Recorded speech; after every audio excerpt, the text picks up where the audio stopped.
საქართველოს პრემიერი ეროვნული საინვესტიციო სააგენტოს ხელმძღვანელთან ერთად საქართველოში აკრედიტებულ დიპკორპუსის საერთაშორისო საფინანსო და საკონსულტაციო ორგანიზაციების და ბიზნეს ასოციაციების წარმომადგენლებს შეხვდა. საუბარი შეეხო ქვეყანაში არსებულ ბიზნეს კლიმატს და იმ ცვლილებებს, რომელიც საინვესტიციო სააგენტოს ეხება. და ნიკა მოლოდინაშვილი ჩაკურთობა ახლა მოამბის ღია ეთერში. ნიკა, რა აქცენტები გააკეთა პრემიერმა? დიახ მარიამ, საქართველოს პრემიერ-მინისტრმა სასტუმრო რედისონში შეკრებილ უცხოური დიპლომატიური კორპუსის წარმომადგენლებს, ელჩებს, ასევე სხვადასხვა უცხოური საერთაშორისო ორგანიზაციების წარმომადგენლებს და ბიზნეს ასოციაციის წევრებს დეტალურად გააცნო ინფორმაცია საქართველოში არსებულ ბიზნეს გარემოსთან დაკავშირებით, როგორც ირაკლი ღარიბაშვილმა განაცხადა, ბოლო წლების განმავლობაში გატარებულმა რეფორმებმა მნიშვნელოვნად კიდევ უფრო გაამარტივა ქვეყანაში ბიზნესის კეთება, რის გამოც ის მოუწოდებს სხვადასხვა ქვეყნის ელჩებს, რომ თავიანთ ქვეყნებში მათი მიაწოდონ ინფორმაცია ბიზნესმენებს, რომ საქართველოში გააკეთონ ინვესტიციები. გარდა ამისა, ირაკლი ღარიბაშვილმა დღეს მოიყვანა ასევე საერთაშორისო ორგანიზაციების მიერ ჩატარებული კვლევის შედეგები, რომლის მიხედვითაც საქართველოში კორუფციის რისკი არის ძალიან დაბალი. გარდა ამისა, დღეს ასევე დღევანდელ შეხვედრაზე ცნობილი გახდა, რომ საქართველოს ეროვნული საინვესტიციო სააგენტო გამოეყო საპარტნიორო ფონდს და ის მთლიანად მთავრობის დაქვემდებარებაში გადავიდა.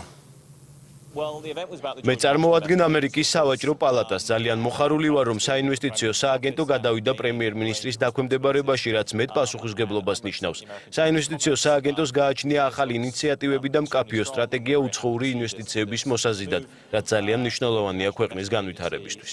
მთავარი მიზანი ამ შეხვედრის იყო ის, რომ გაგვეცნო მათთვის ის სრულება, რომელიც განვახორციელეთ. კერძოდ ჩემი დავალებით საინვესტიციო სააგენტო მთავრობის დაქვემდებარებაში გადავიდა ეს სააგენტო და სააგენტოს ხელმძღვანელი პირადად მე ან პრემიერ-მინისტრს ექვემდებარება. ჩვენ ინვესტორებს ამ გადაწყვეტილებით თავაზობ ძალიან ნათელ მესიჯს ვეუბნებით, რომ მათ მიერ ჩადებულ თითოეული ცენტია იქნება აბსოლუტურად დაცული. ერთ-ერთი ყველაზე გამჭვირვალე მთავრობა არა მხოლოდ ჩვენს რეგიონში, არამედ მთელი ევროპის მასშტაბით და ჩვენ წინ ვუსწრებთ განვითარებულ ცივილიზებულ ევროპულ სახელმწიფოებს, რომ ეს ბევრი ფაქტორი რაც განაპირობებს უფრო მეტი ინვესტიციების შემოსვლას. ჩვენთვის მთავრობისთვის ძალიან მნიშვნელოვანია, რომ ამ ინსტიტუტებს შევხვდეთ, აუხსნათ ის ცვლილებები და რეფორმები, რაც ხორციელდება ქვეყანაში, იმისათვის, რომ ის ინფორმაცია, რასაც ინვესტორებს ვაწვდით, იყოს ზუსტად იგივენაირად წარმოდგენილი საელჩოების და სხვა ორგანიზაციების მიერ. დღეს იქნება საუბარი ზოგადად ბიზნეს კლიმატის შესახებ და ასევე იმ ცვლილებებზე, რაც შეეხო საინვესტიციო სააგენტოს.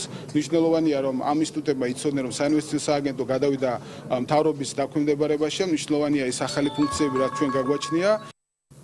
დღევანდელ ღონისძიებაზე საქართველოს ეროვნული საინვესტიციო სააგენტოს მიერ წარმოდგენილი რამდენიმე ბიზნეს პროექტის პრეზენტაციაც გაიმართა, მათ შორის ერთ-ერთი მნიშვნელოვანი იყო გონიოს ყოფილ სამხედრო პოლიგონის ტერიტორიაზე ბიზნესის განვითარების მიზნით საინვესტიციო პაკეტის წარმოდგენა, სადაც დაგეგმილი არის, რომ უცხოური ინვესტიციების და ინვესტორების დაინტერესების შემთხვევაში კიდევ უფრო განვითარდეს გონიოს ინფრასტრუქტურა და ტურისტული ინფრასტრუქტურა. მადლობა ნიკა, ეს ნიკა მოლოდინაშვილი იყო.